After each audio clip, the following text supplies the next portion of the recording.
Dear friends, welcome back to this space of inner reflection. Want to begin with a question that touches every human heart. Have you ever burned with anger so intense that it consumed your peace?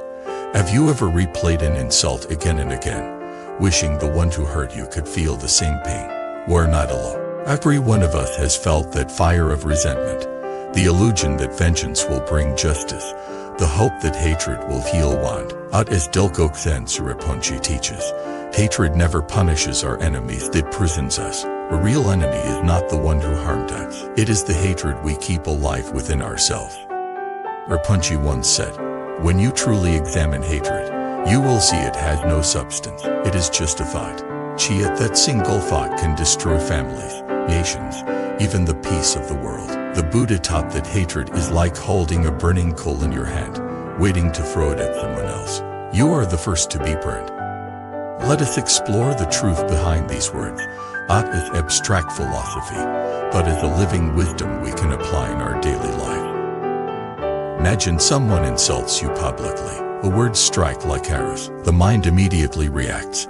How dare they? Thoughts of defense and revenge ration. Years later, the person is gone. But the anger stays. It repeats in your head. Louder each time, you relive the moment, feeding it with attention. You think you are holding on to justice, but you are feeding a fire that burns your own heart. Rinpoche would ask, at this moment, who is suffering, the one who insulted you, or you? The answer is always clear. The one who keeps the flame alive suffers most. In his teachings, Rinpoche reminds us that hatred is not something forced upon us from outside. It is a choice, often unconscious, but still a choice. When anger rises, we have two paths to react or to recognize. The first path deepens the wound, the second heals it. Let us look at a story from the mountains of Tibet. Young monk named Chan lost his family in a raid. Grief turned to rage.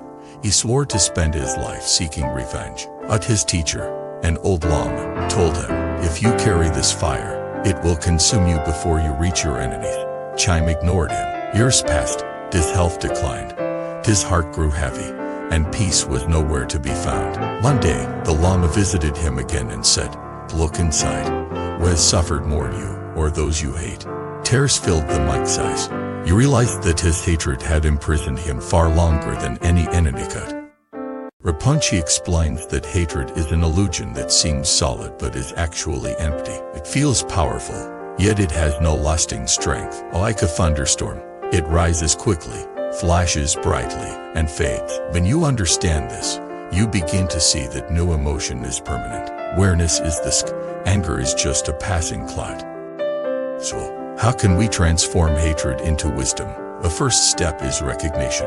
When you feel anger, do not suppress it and do not indulge it. Simply acknowledge. This is anger. Watch it, feel its energy without judgment. In that very act of observation, you create space. The fire loses oxygen. Rinpoche said, awareness is stronger than emotion, because awareness does not fight, it sees. Once you see anger clearly, you will notice it changes every moment. It cannot stay.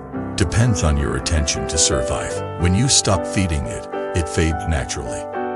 The second step is compassion. This may seem impossible. Well, how can you feel compassion for someone who hurt you? At the deeper truth is that those who harm others are themselves prisoners of ignorance and pain. Act out of fear, craving, and confusion. To hate them is to become like them. To understand them is to transcend them. The Buddha said, hatred does not cease by hate, and hatred ceases only by love. This is not poetic sentiment, it is psychological reality. When you respond to hate with hate, the cycle continues. When you respond with understanding, it ends. Rinpoche once shared a simple meditation for transforming anger. Sit quietly. Bring to mind someone who has hurt you. Notice the feelings that arise: heat, tension, resentment. How visualize that person as a small child, lost and frightened. See their confusion, their pain. Slowly, your heart softens. You realize that they, too, suffer. This realization is not weakness, it is liberation. Another story tells of a monk who was beaten unjustly. When asked how he forgave so easily, he replied, when I looked into the eyes of my attacker, I saw the same fear that once lived in me. How could I hate him when I recognize myself in him? When you truly understand the emptiness of hatred, forgiveness arises naturally. It does not mean forgetting the harm. It means freeing yourself from being defined by it. To forgive is to reclaim your peace from the hands of the past.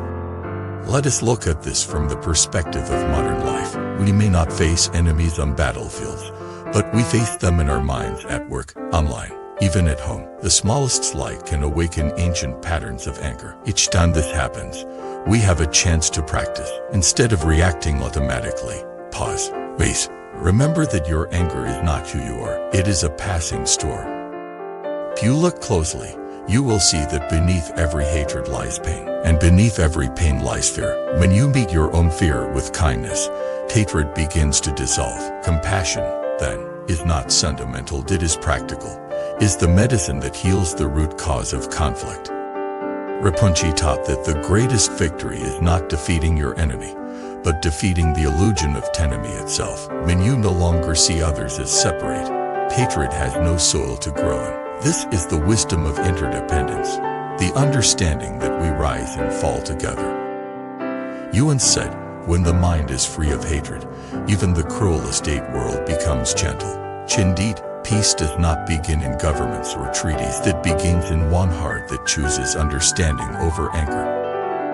If we all looked inward with honesty, we would see that the wars outside are reflections of the wars within. Each time we forgive, we make the world a little lighter. Each time we let go of resentment, we make room for love to enter. So tonight, my friends, if you find your heart heavy with bitterness, try this simple practice. Close your eyes, take a slow breath, picture the person you resent most. Whisper softly, may you be free from suffering. You may not feel it sincerely at first, that's okay. Repeat it anyway. Day by day, sincerity will grow. Someday, you will feel an unexpected peace, and you will realize that you have freed not them, but yourself. Hatred is heavy, compassion is light. When you choose love, you are not excusing injustice, you are refusing to poison your own soul. Remember, the true enemy is not outside. It is the mind that believes in separation. When you conquer that illusion, no one can harm you again. Thank you for watching this video. May your heart grow wide enough to hold both joy and sorrow. And may your forgiveness become a beacon for others. Please like, share, and subscribe, so that this wisdom may reach all those still trapped in the chains of hatred. Before you leave, here's something special. In Buddhism, we believe that every encounter carries a deeper meaning. Would you like to discover your true soul connection, the one written into your destiny? Take the Soulmate Test today and unveil the hidden truths of your journey. Click the link below and begin your path now.